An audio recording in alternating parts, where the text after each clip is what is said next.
நாம் வாசிக்க கேட்ட இந்த வேத பகுதியிலே ஆண்டவராய் இயேசு 2024 வருடங்களுக்கு முன்பதாக இந்த பூமியிலே வாழ்ந்தபோது அவர் செய்த அற்புதத்தை தான் நாம் இந்த பகுதியிலே நாம் வாசிக்க கேட்டோம். ஒரு 38 வருடம் வியாதியுள்ள ஒரு மனிதன், அவனாலே எந்திரித்து ஒரு வேளையும் செய்ய முடியாத ஒரு மனிதன், அவன் வெகு காலமாய் வியாதியஸ்தன் என்று சொல்லி அறிந்து ஆண்டவர் அவனை நோக்கி ஒரு கேள்வி கேட்கின்றார். சொஸ்தமாக வேண்டும் என்று சொல்லி விரும்புகிறாயா என்று சொல்லி ஆண்டவர் அவனை நோக்கி ஒரு கேள்வி கேட்கின்றார். அவன் தன்னுடைய இயலாமையை அறிக்கையிடுகின்றான். ஆண்டவர் உன் படுக்கையை எடுத்துக்கொண்டு நட என்று சொல்லி அவனுக்கு கட்டளை கொடுக்கிறார். உடனே அவன் கீழ்ப்படிந்து தன் படுக்கையை எடுத்துக்கொண்டு போனான் என்று சொல்லி நாம் இந்த பகுதியில் வாசிக்க கேட்டோம். அது மட்டுமல்ல, அந்த மனிதனுடைய 38 வருட வியாதிக்கு காரணத்தையும் இந்த வேத பகுதியிலே 14ஆம் வசனத்திலே அதற்கு கொடுத்துருக்காங்க.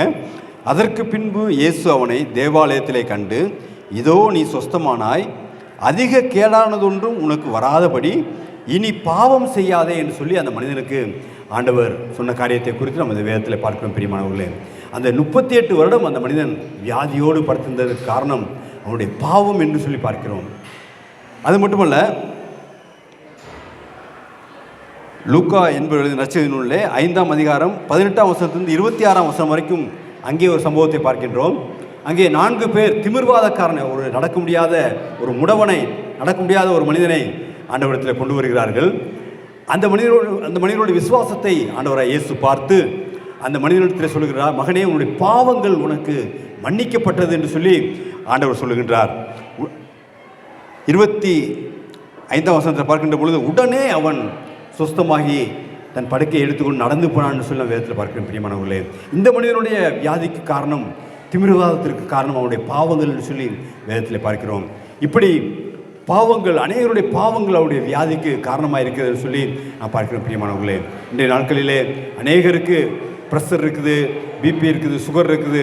இதற்கெல்லாம் அடிப்படை காரணம் என்னன்னு சொல்லி பார்த்தோம்னா அவங்க மனதில் உள்ள கோபங்கள், வெறுப்புகள், எரிச்சல்கள், இப்படிப்பட்ட காரியங்கள் உள்ளத்தில் தங்கி இருக்கின்ற பொழுது அதுவே அவர்களை வியாதிக்குள்ளாக தள்ளிவிடுகிறதுன்னு சொல்லி பார்க்கிறோம். பிரியமானவர்களே, இந்த நாட்களில் அநேக மக்கள் மத்திய சமாதானம் இல்லை, அநேக குடும்பங்கள் சந்தோஷம் இல்லை, நிம்மதி இல்லை. காரணம் என்ன? அவருடைய பாவங்கள், அவருடைய தீய சுபாவங்கள். அவர்கள் ஒவ்வொருவரும் அந்த பிசாசு, அந்த தீய சக்தியின் ஆளுகையில் அகப்பட்டிருக்கிறார்கள். பிரியமானவர்களே, இப்படிப்பட்ட தீய சக்தியின் ஆளுகையில் அகப்பட்ட மனிதனால் நிம்மதியாக வாழ முடியாது. இப்படிப்பட்ட தீய சக்தியின் ஆளுகையில் அகப்பட்ட மனிதனால் சமாதானமாக வாழ முடியாது. அவனுடைய குடும்பத்துக்குள்ள நிம்மதி இருக்காது. பலவிதமான தீய பழக்க வழக்கங்களுக்கு அடிமையாக இருப்பான். பிரியமானவர்களே, மதுபானத்துக்கு அடிமையாக இருப்பான், போதை பழக்க வழக்கங்களுக்கு அடிமையாக இருப்பான், புகை பிடிக்கிற காரியங்களுக்கு அடிமையாக இருப்பான். அவ்வளோத்துக்குள்ள கோபம், எரிச்சல், வெறுப்பு இதெல்லாம் அவ்வளோத்தை தங்கியிருக்கும். காரணம் என்ன? அவன் பாவத்தில் இருக்கிறான். அந்த பாவத்தில் இருக்கிற மனிதனை விடுவிப்பதற்காகத்தான் ஆண்டவராய் இயேசு கிறிஸ்து 2024 வருடங்களுக்கு முன்பதாக இந்த பூமியிலே மனிதனாக வந்தார். அவர், வேதம் சொல்லுகிறது, பாவிகளை ரட்சிக்க கிறிஸ்து இயேசு உலகத்தில் வந்தார் என்று சொல்லி வேதம் சொல்லுகிறது. பிரியமானவர்களே, பாவிகள் என்றால் யார்? தேவனுடைய உறவை, தேவனுடைய ஆசீர்வாதத்தை, தேவனுடைய ஐக்கியத்தை அனுபவிக்க முடியாத ஒரு மனிதன் தான் பாவி. தேவனுடைய சமாதானத்தை அனுபவிக்க முடியாதவன் ஒரு பாவி. தேவனுடைய சந்தோஷத்தை அனுபவிக்க முடியாதவன் ஒரு பாவி. உள்ளத்துக்குள்ள எரிச்சலும், கோபமும், கசப்புகளும், வெறுப்புகளும் வைத்துக்கொண்டு வாழ்கிறவன் ஒரு பாவியான மனிதன். அப்படிப்பட்ட பாவத்தோடு வாழ்கிற மனிதனுக்கு அந்த பாவத்தின் ஆளுகையிலிருந்து, அந்த பிசாசின் ஆளுகையிலிருந்து விடுதலை தருவதற்காகத்தான் இயேசு கிறிஸ்து இந்த உலகத்துக்கு வந்தார். பிரியமானவர்களே, அவர் வந்து 33 ஆண்டு காலம் இந்த பூமியிலே மனிதனாக, நம்மை போல மனிதனாக பூமியிலே வாழ்ந்தார். அவர் வாழ்ந்த நாட்களிலே அநேக அதிசயங்களை செய்தார். நாம் வாசிக்க கேட்ட வேத பகுதியில் 38 வருடம் வியாதியுள்ள மனிதனுக்கு சுகம் கொடுத்தார். திமிர்வாதக்காரனுக்கு சுகம் கொடுத்தார். குஷ்டரோகம் பிடித்த ஒரு மனிதனை ஆண்டவராய் இயேசு தொட்டு சுகமாக்கினார். மரித்து 4 நாளான ஒரு மனிதன், அவன் பேர் லாசர் என்று போட்டிருக்கிறார்கள்.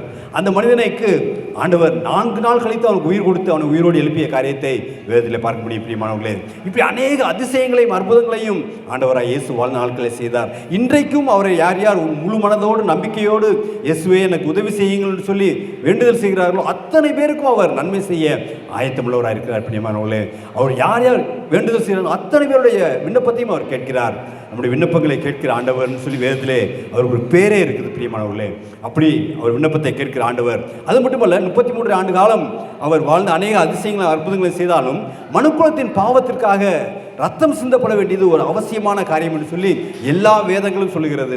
ரிக்கு வேதத்தை அந்த காரியத்தை குறித்து பார்க்கிறோம், யஜூர் வேதத்தை அந்த காரியத்தை குறித்து பார்க்கிறோம். எல்லா வேதங்களுமே ரத்தம் சிந்துதல் இல்லாமல் பாவ மன்னிப்பு இல்லை என்று சொல்லி வேதம் நமக்கு போதிக்கிறது பிரியமானவர்களே. அதற்காக இயேசு கிறிஸ்து தன்னுடைய சொந்த ரத்தத்தை மனுக்குலத்திற்காக சிந்தினார் என்று சொல்லி வேதத்தில் பார்க்கிறோம். எல்லா தெய்வங்களையும் குறித்து நாம் பார்க்கிறோம். ஆனால் அந்த தெய்வங்களால் தவறு செய்தால் தண்டிப்பதற்கு ஆயத்தமாக இருக்கிறது. ஆனால் இந்த இயேசு தவறு செய்த மனிதனை மன்னிப்பதற்கு ஆயத்தமாக இருக்கிறார் பிரியமானவர்களே. அவருடைய ரத்தம் சகல பாவங்களையும் நீக்கி நம்மை சுத்திகரிக்கிறதுன்னு சொல்லி வேதத்தில் பார்க்கிறோம்.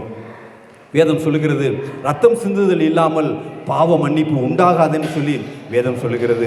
எல்லா வேதங்களும் அதை சொல்லுகிறது. அதற்காக தான் நம்ம ஆடுகளை பலியிடுகிறோம், கோழிகளை பலியிடுகிறோம். இது தற்காலிகமான ஒரு காரியம். ஆனால் நிரந்தரமான ஒரு பலி ஆண்டவராக இயேசு கிறிஸ்து நமக்காக செலுத்தியிருக்கிறார் பிரியமானவர்களே. அதுதான் வேதம் சொல்கிறது. இயேசு கிறிஸ்துவின் ரத்தம் சகல பாவங்களையும் நீக்கி நம்மை சுத்திகரிக்கிறது, சுத்தப்படுத்துகிறதுன்னு சொல்லி வேதத்தில் பார்க்கிறோம் பிரியமானவர்களே. யார் யார் இயேசுவை நம்பி, இயேசுவை நான் பாவியான மனிதன், எனக்கு உள்ளத்துக்குள்ள சமாதானம் இல்லை, என் குடும்பத்தில் நிம்மதி இல்லை, எனக்கு வியாதியாக இருக்குது, வேதனையாக இருக்குது, நிம்மதி இல்லாமல் வாழ்ந்து கொண்டிருக்கிறேன், பல விதமான கடன் பிரச்சனையில் வாழ்ந்து கொண்டிருக்கிறேன், பலவிதமான நெருக்கடியெல்லாம் வாழ்ந்து கொண்டிருக்கிறேன், நிம்மதியை தேடி எங்கெங்கேயோ நான் அலைந்து கொண்டிருக்கிறேன், இயேசு சுவாமி எனக்கு நிம்மதி கிடைக்கல ஆண்டவரே, நீங்கள் நிம்மதி தரக்கூடிய ஆண்டவர்னு சொல்லி நாங்கள் கேட்டோம் ஆண்டவரே. இந்த நிம்மதியை நீங்கள் தாங்கன்னு சொல்லி யார் யார் இயேசு கிறிஸ்து வர்றாங்களோ அத்தனை பேருக்கும் அவர் நிம்மதி தந்திருக்கிறார் பிரியமானவர்களே.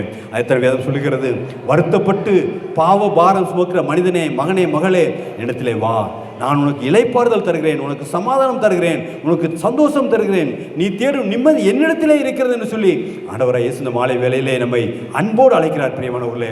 யார் யார் உள்ளத்தில் அவரை ஏற்றுக்கொண்டு அவரிடத்தில் வருகிறார்களோ அத்தனை பேருக்கும் அவர் எங்களுடைய வாழ்க்கையில் கொடுத்திருக்கிறார். எங்களுடைய குடும்பத்தில் நாங்கள் சமாதானத்தை அனுபவிக்கிறோம், நாங்கள் சந்தோஷத்தை அனுபவிக்கிறோம், நிம்மதி அனுபவிக்கிறோம். இது எல்லாவற்றுக்கும் மேலாக மனிதனுடைய வாழ்க்கை இந்த பூமியோடு முடிந்து போகிற வாழ்க்கை அல்ல பிரியமானவர்களே.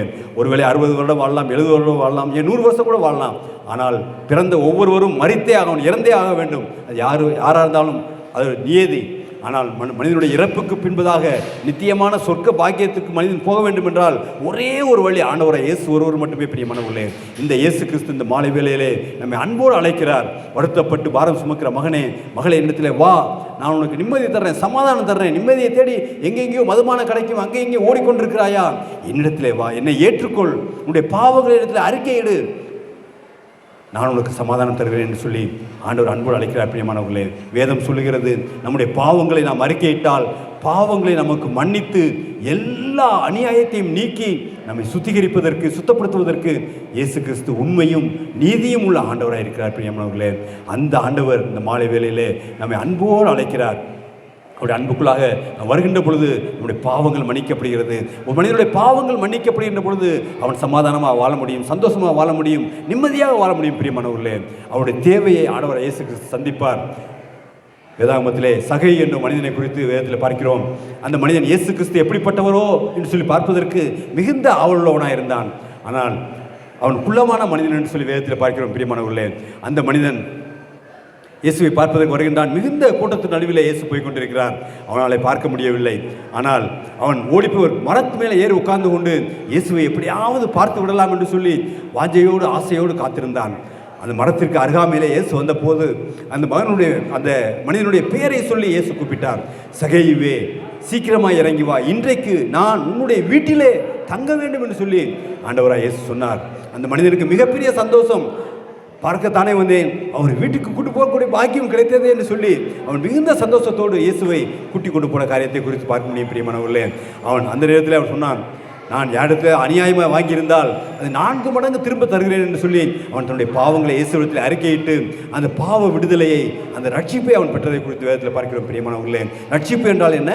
விடுதலை. எதிலிருந்து விடுதலை? பாவத்திலிருந்து விடுதலை, பிசாசின் ஆளுகையிலிருந்து விடுதலை. அந்த விடுதலையை தருவதற்கு இயேசு ஒருவர் மட்டுமே முடியும் பிரியமானவர்களே. இது ஒரு மதமாற்ற நிகழ்ச்சி அல்ல, மனமாற்ற நிகழ்ச்சி. மனதை நாம் ஆண்டவரை இயேசுவிடத்தில் திருப்புகின்ற பொழுது, நாம் மனம் திரும்புகின்ற பொழுது இயேசு நம்முடைய உள்ளத்தில் வருகிறார் பிரியமானவர்களே. இயேசு வந்த வீட்டிலே சந்தோஷம், இயேசு வந்த வீட்டிலே சமாதானம், இயேசு வந்த வீட்டிலே அன்பு, இயேசு வந்த வீட்டிலே ஐக்கியம், எல்லாம் இயேசு ஒரு உள்ளத்துக்குள்ள வருகின்ற பொழுது எல்லாம் நடக்கும் பிரியமானவர்களே. அப்படிப்பட்ட பாக்கியத்தை நீங்களும் பெற்றுக்கொள்ள வேண்டும். உங்களுடைய குடும்பங்களும் சமாதானமாக சந்தோஷமாக மகிழ்ச்சியாக வாழ வேண்டும். அந்த பாக்கியத்தை நீங்களும் பெற்றுக்கொள்ள வேண்டும் என்று சொல்லித்தான் நாங்கள் இந்த நிகழ்ச்சி நடத்துகின்றோம். இது ஒரு மதமாற்ற நிகழ்ச்சி அல்ல, மனமாற்ற நிகழ்ச்சி. மனம் திரும்புங்கள், பரலோக ராஜ்யம் சமீபத்தில் இருக்குதுன்னு சொல்லி வேதத்தில் பார்க்கிறோம் பிரியமானவர்களே.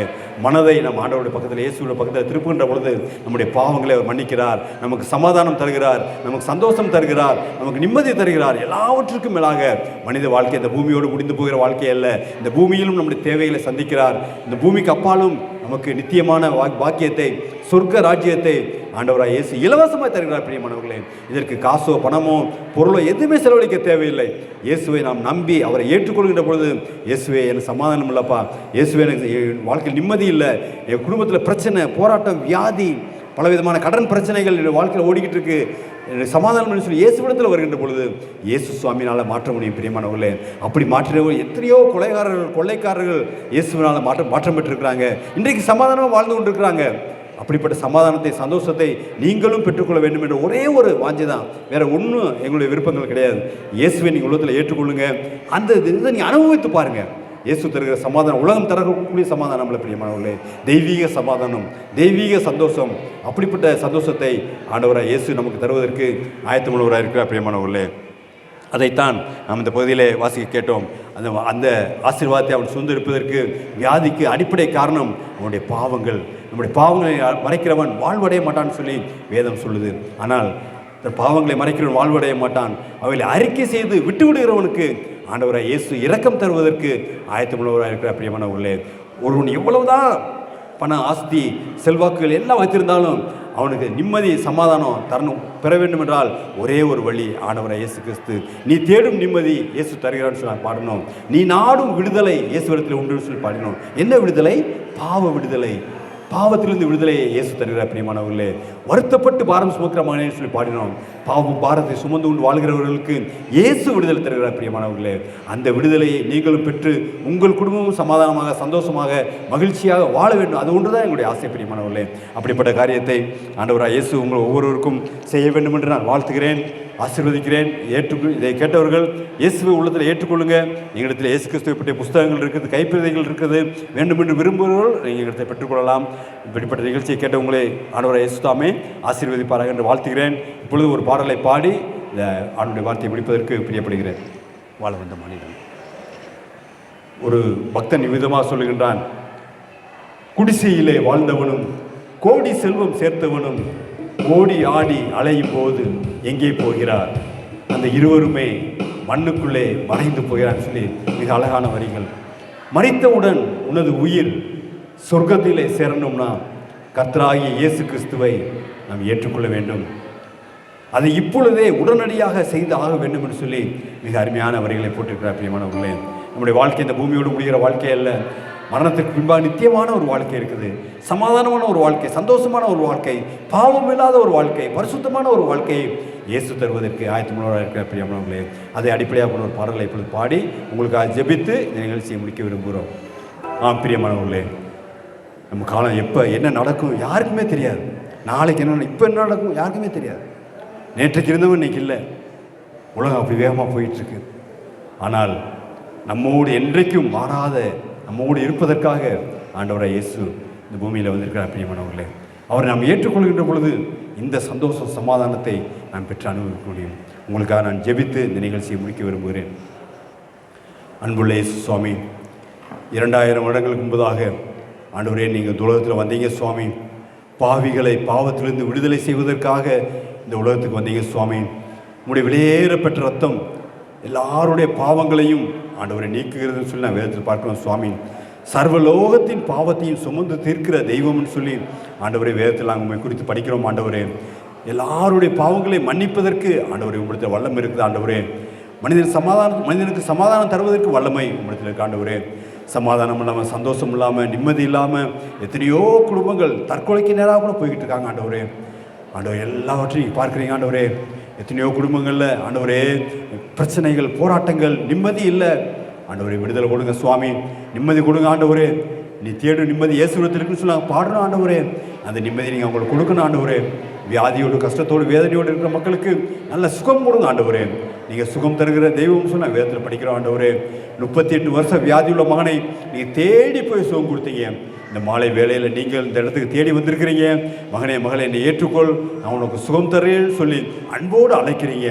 அப்படிப்பட்ட தெய்வத்தை ஆண்டவரை அவர்கள் பெற்றுக்கொள்ளணும். ஆண்டவரே இயேசுவே மெய்யான ஆண்டவர் ரட்சகர் என்பதை அறிந்து கொள்ளணும். ஆண்டவரே அப்படியா நீங்கள் கிருபை பாராட்டுங்க. ஒவ்வொருடைய தேவைகளை சந்திங்க, வியாதிகளை குணமாக்குங்க. இந்த மருத்துவமனை ஆசீர்வதிங்க, மருத்துவமனை நிர்வாகத்தை ஆசீர்வதிங்க. இந்த மருத்துவமனையில் இருக்கிற ஒவ்வொரு வியாதியஸ்தர்களுக்கும் நல்ல சுகம் கொடுத்து உற்சாகத்தோடு தன்னுடைய வீட்டுக்கு செல்வதற்கு ஆண்டவர் கிருபை கொடுங்க. இயேசு சுவாமி நல்ல சுகத்தை கொடுத்தாருன்னு சொல்லி ஒவ்வொருவரும் மகிழ்ச்சியோடு செல்ல உதவி செய்யுங்க. இந்த மருத்துவமனையில் பணிபுரிகிற டாக்டர்ஸுக்காக, சிஸ்டர்ஸுக்காக, பேராமெடிக்கல் ஒர்க்கர்ஸுக்காக ஒவ்வொருவருக்காக நான் ஜெபிக்கிறோம். ஒவ்வொருவருக்கும் நல்ல சரீர சுகம் கொடுங்க, நல்ல பலன் கொடுங்க. மகிழ்ச்சியோடு உற்சாகமாய் வேலை செய்வதற்கு நல்ல பலன் தர வேண்டும் நான் ஜெபிக்கிறோம். சுவாமி இந்த மருத்துவமனை ஆசீர்வதிங்க, இந்த கிருபையின் கரம் தங்கியிருக்கட்டும். ஆசீர்வதிங்க, பலப்படுத்த அநேக ஏழை எளிய மக்கள் இதில் பலன் பெற்று செல்ல ஆண்டவர் கிருபை கொடுத்து ஆசீர்வதிங்க. இந்த நிகழ்ச்சியை கேட்ட ஒவ்வொருவரையும் ஆசீர்வதிங்க. ஒவ்வொருடைய உள்ளத்திலும் ஆவியானவர் பேசுங்க, வழி நடத்துங்க. துதியை நம்ம மிக்க செலுத்துகிறோம். இயேசு ஜெபிக்கிறோம் ஜீவனுள்ள பிதாவே, ஆமென்.